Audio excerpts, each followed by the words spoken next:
Today's Buzz on Music, and now our guest is one of the most sought-after producer writers in the music business today. He's worked with Toni Braxton, Fantasia, Mary J. Blige, Chris Brown. The list goes on and on. Kendrick Wyldcard Dean even has a Grammy nomination to his list of accomplishments. I mean, how am I sitting next to you, man? I'm not that large. I'm not that big.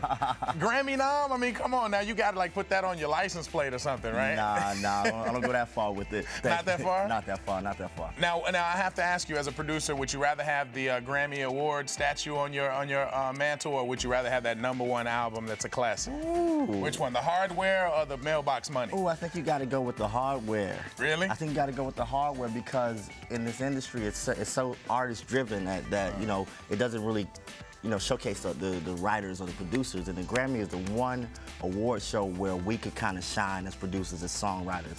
Right. And it's so prestigious, man. You got to go with the hardware. Definitely. You got to go with the hardware. Now let me ask you this: as far as being a producer, most of them that I know were artists that wanted to get going at some point, and then they started producing their own. How did you fall into the production aspect of the music industry? Well, I've been a musician since probably about age 5. Started off playing the drums and moved on to piano, organ, violin in middle school. My father directed a band in the church. My mother sang in the choir. And it became a natural progression for me to just indulge myself into music. I recall when I was about 15, my aunt and my father bought me a keyboard. It was a sequence keyboard, so I could actually do beats. And so I would make beats. And of course, with my background as a drummer and a pianist, that's pretty much the basics of what you need to make a beat. You need the rhythm, you need the music. And that's how I progressed into being a producer, the producer I am today. Now we move forward to you graduating from UF and going on to become a teacher, and you left the children to go on to fame and fortune. So now, was that a hard decision? You know what? When you know destiny, when you know where you're supposed to be in life, you just have to prepare for it and recognize when your opportunity is there. And I recognize that. It was something that I definitely prayed about, and I knew it was going to happen from a young age, and I had an idea how it was going to happen. So when that opportunity came, the door started knocking. I answered. I had to answer. And I mean, of course, being such a pillar in the community, a teacher, you kind of feel maybe some ways like, man, am I giving up on my kids? But what I've learned in life though is that it's about being an impact, and how big of an impact you can be to society. And I feel like with my music, I can be an even greater impact to not only my generation, but the younger generations and the generations beyond. And we have a lot of teachers watching, so the pay is better as a producer as well, too. Yeah, just a little bit better. Now, working with the artists like Mary J. Blige, Destiny's Child, and Toni Braxton, I mean, any hard challenges in working with those artists, or are they just consummate pros from the jump? You know what, Orlando? I've been blessed. I've been fortunate to have great studio experiences with artists. I hear drama stories, I hear problems all the time with producers and songwriters with the artists, but it's been really a fun journey for me. The last couple of years has really been really fun.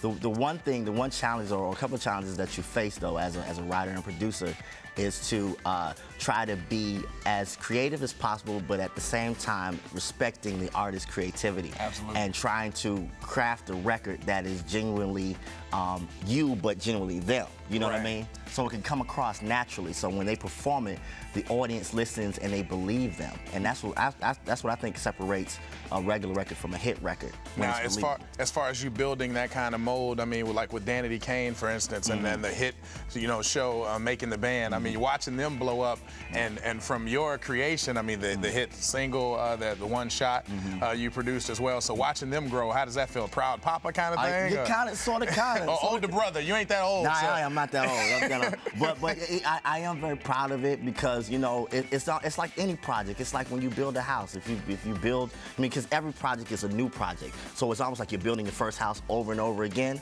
And when you start, you lay the foundation, and you come back and you see it shaping up, and you put up your walls and everything, and you come back, you add your doors, and you're very happy with what you've done. So I mean, in creative aspect, you're there from the beginning, from jump. And with Danity Kane, those girls are so full of energy, and they were hungry. degree, and it was a blessing to see someone that had that much passion and ability and talent be able to succeed, and they went platinum. Yeah, I'm very proud of them girls. I'm very proud of them. He's proud of the mailbox money too. Please believe the producers know that term very well. You know what? Hey, congratulations on your success, man. Thank you. We definitely are happy to have you on Daytime, and we're gonna swing it back to Cindy and Dave, and have more coming up with you right here on Daytime. So thanks a lot for joining us. How can I get a job?